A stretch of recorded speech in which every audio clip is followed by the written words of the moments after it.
নমস্কার বন্ধুরা, আমি গায়ত্রী চলে এসেছি। দেখুন কোন জায়গায় অনেক দিন থেকে কপি লাগানো হয়েছে, ফুলও হয়ে গেছে। আর এখন দেখুন আবার নতুন করে লাগানোর জন্য চারাও দেওয়া হচ্ছে। চারাটা কীরকম আছে দেখে নেব, আসুন। দেখলে পরেই বোঝা যাবে কীরকম আছে।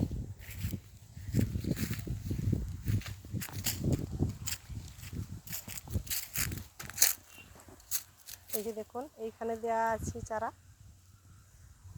আবার এইখানেও দেয়া হয়েছে। এটা একটা অন্য ধরনের কপি, আর এটা একটা অন্য ধরনের। সব বীজ একই রকম হয় না, সব ফুলও একই রকম হয় না। তার জন্য বিভিন্ন রকমের বীজ সংগ্রহ করে ফেলতে হয় এবং লাগাতে হয়। কোনটায় কীরকম ফুল দেখা যাবে সেই অনুপাতে আবার আগামী বছরে স্টেপ নেওয়া হয়। এইভাবেই আমাদের লাগানো হয়।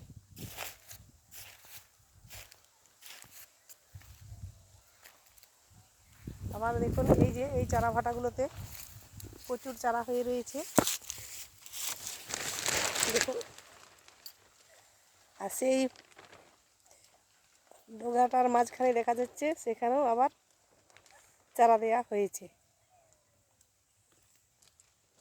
দেখুন কত চারা হয়ে আছে, 30 থেকে 40 হাজার চারা তৈরি করা হয়েছে।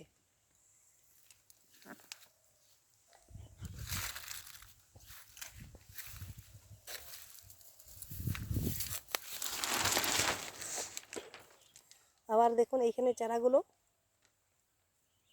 বেশ বড় হয়ে ধসে যাওয়ার মতন হয়ে যাচ্ছে। এখন ধানগুলো কাটা হয়নি, বৃষ্টি হয়েছে তার জন্য চারাগুলোতে জল দেওয়া হয়নি। তার জন্য দেখুন গাছগুলো এলোমেলো হয়ে যাচ্ছে। আজকে এখন প্রচণ্ড রোদ দিচ্ছে, তাই দেখুন চারাগুলোর অবস্থা কি হয়ে যাচ্ছে। দেখলেন তো চারাগুলো কীরকম হয়ে যাচ্ছে। চারাগুলো খুব সূক্ষ্ম জিনিস, এগুলাকে জল, সময় মতন ওষুধ সব কিছু ঠিকঠাক না দিলে গাছের অবস্থা এরকম হয়ে যায়।